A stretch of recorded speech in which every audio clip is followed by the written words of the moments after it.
Everyone, welcome to my channel. आज हम पढ़ेंगे द सॉन्ग ऑफ सॉन्ग्स, जो कि क्लास 8 इंग्लिश महाराष्ट्र बोर्ड के यूनिट 3 का चैप्टर 2 है। तो हम शुरू करते हैं। तो धीरे धीरे जेंटली जो एग्जॉस्टेड म्यूजिशियन थे, एग्जॉस्टेड कहते हैं थके हुए, म्यूजिशियन कहते हैं जो वो इंसान जो कोई म्यूजिकल इंस्ट्रूमेंट बजाता है। तो जो थके हुए म्यूजिशियन थे उन्होंने अपना तानपुरा कारपेट पे रखा। तो तानपुरा एक म्यूजिकल इंस्ट्रूमेंट है जो कुछ इस तरीके से दिखता है। तो एक्विजिट कहते हैं बहुत खूबसूरत, जो खूबसूरत राग था, जो खूबसूरत ध्वनि थी, म्यूजिक थी राग दरबारी की, वो अभी भी उस हॉल में गूंज रही थी। जो सम्राट अकबर थे उन्होंने ऊपर देखा और उनकी आंखें बहुत खुश थीं। वो इस म्यूजिक को देख के सुन के बहुत खुश हो गए थे। उन्होंने कहा वंडरफुल, अद्भुत, बहुत ही खूबसूरत और सुपर्ब। मैं हर दिन तुम्हें सुनता हूँ लेकिन फिर भी मेरा मन नहीं भरता।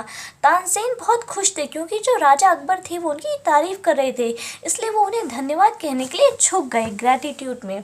तो राजा जो अकबर थे, सम्राट अकबर ने कहा कि मुझे लगता है कि तुम्हारी दुनिया में सबसे खूबसूरत आवाज़ है। तो जो शहंशाह थे, जो तानसेन थे, उन्होंने मुस्कुरा के कहा मुझे ऐसा नहीं लगता शहंशाह, कोई है जो मुझसे भी बहुत अच्छा गाता है।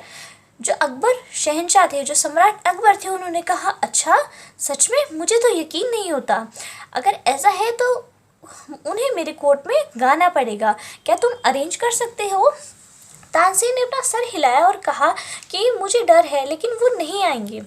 तो जो सम्राट अकबर थे उन्होंने कहा क्या वो तभी भी नहीं आएंगे जब उन्हें ये पता लगेगा कि मैंने यानी राजा अकबर ने उन्हें बुलाया है?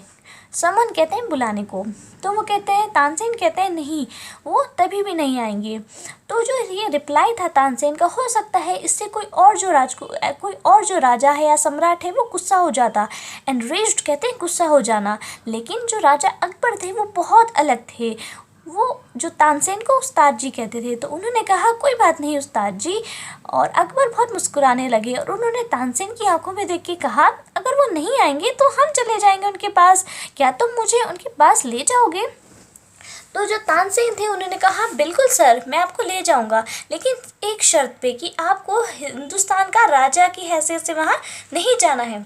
तो जो राजा थे, सम्राट अकबर थे, उन्होंने कहा ठीक है, तो मैं एक साधारण इंसान की हैसियत से जाऊंगा जिसे म्यूज़िक बहुत पसंद है।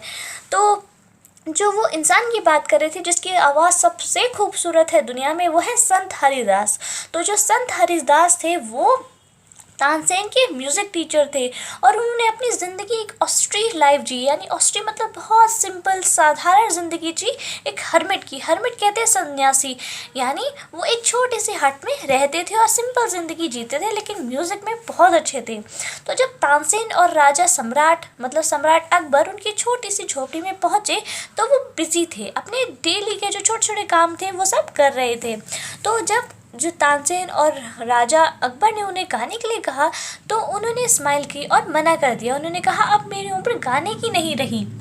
लेकिन जो उनके फेवरेट स्टूडेंट्स थे उन्होंने भी उन्हें गाने के लिए कोशिश करी कि प्लीज़ आप गाना गाइए, लेकिन वो कामयाब नहीं हो पाए और उन्होंने गाना नहीं गाया। तो तानसेन ने ना एक कोशिश करी, उन्होंने कहा कि चलिए ठीक है मैं गाना गाता हूँ। तो वो गाना शुरू हो गए और उन्होंने क्या किया, जानबूझ के डिलिबरेटली उन्होंने क्या की, गलतियाँ की, मिस्टेक्स करी। तो तानसेन जो गुरु थे उन्होंने उन्हें ठीक किया, संत हरिदास ने उन्हें ठीक किया कि नहीं ये जो टोन है जो तुम गा रहे हो ये बिल्कुल सही नहीं है, ये नोट जो है बिल्कुल सही नहीं है। तो तानसेन ने कहा ठीक है। और फिर जो तानसेन के गुरु थे उन्होंने तानसेन को कहने लगे तुम्हें क्या हो गया, तुम्हें तो अच्छे से आता था। फिर तानसेन को ऐसा लगा कि तानसेन को समझ में नहीं आया। तानसेन फिर दोबारा जब उन्होंने गाया तो तानसेन ने फिर वही गलती करी और मुझे लगता है उन्होंने वो गलती जानबूझ के करी। अब जो उनके गुरु थे संत हरिदास वो गुस्सा हो गए, एग्जैस्परेट कहते गुस्सा हो गए और इरिटेटेड हो गए और उन्होंने तानपुरा लिया और तानसेन के हाथ से जो थे तानपुरा उन्होंने लिया और खुद उस नोट को, उस संगीत को वो गाना शुरू कर दिया। और जैसे ही वो अगली लाइन गाई और पूरा जो समा था, पूरा जंगल उस खूबसूरत म्यूज़िक से भर गया और ऐसा लग रहा था जैसे सुबह की जो किरण होती है इस तरीके से वो म्यूज़िक सुनाई दे रही थी और ऐसा लग रहा था जैसे जैस्मीन की जो खुशबू होती इस तरीके से वो म्यूज़िक लग रही थी।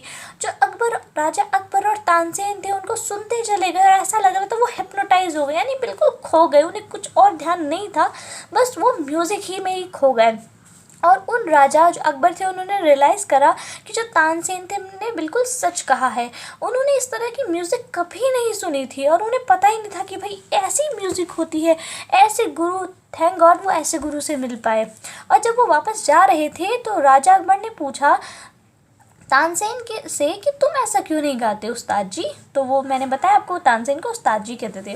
तो तानसेन मुस्कुराए और उन्होंने कहा शहंशाह मैं आपके लिए गाता हूँ, मैं आपकी कमांड पे गाता हूँ, आप गाना चाहते हैं, आप मुझसे गवाना चाहते हैं, इसलिए मैं आपके इशारे पे गाता हूँ, जब आप कहते हैं मैं तभी गाता हूँ। लेकिन जो मेरे गुरु जी हैं संत हरिदास, वो तब गाते हैं जब उनका मन करता है, और वो सिर्फ और सिर्फ एक राजा के लिए गाते हैं जो सारे राजाओं का मास्टर है, यानी सारे राजाओं का मालिक है, वो है ईश्वर। वो ईश्वर के लिए गाते हैं, और जो म्यूज़िक है उनकी आत्मा की गहराई से आता है, उनकी अंतरात्मा से आता है, और वो कोई उनको गाने के लिए नहीं कहता, वो सिर्फ ईश्वर की आराधना में गाते हैं। और ऐसा म्यूज़िक आप कैसे एक्सपेक्ट करते हैं मुझसे? इतना खूबसूरत म्यूज़िक जो इतना खूबसूरत और डिवाइन है, ईश्वरीय है, इतना पवित्र म्यूज़िक है। तो इस तरीके के जब वो ईश्वर के लिए गाते हैं तो इसी खूबसूरत म्यूज़िक आता है जो सिर्फ इतना खूबसूरत और डिवाइन होता है, क्योंकि वो सिर्फ ईश्वर के लिए गाते हैं। सो आई होप आपको ये स्टोरी समझ में आई हो एंड आपके लिए वीडियो हेल्पफुल रही हो। मेरे चैनल को सब्सक्राइब करें, वीडियो को लाइक करें, शेयर करें। एंड मैंने बाकी चैप्टर्स की भी वीडियोस अपलोड कर दी है, जैसे कि heroine of the sea and जो स्किट है एक्सक्यूजेस, और मैंने बाकी चैप्टर्स भी अपलोड कर दिए हैं, और उनका लिंक सबका डिस्क्रिप्शन में है एंड कमेंट सेक्शन में भी पिन कर दूँगी, ज़रूर चेक कर लीजिएगा।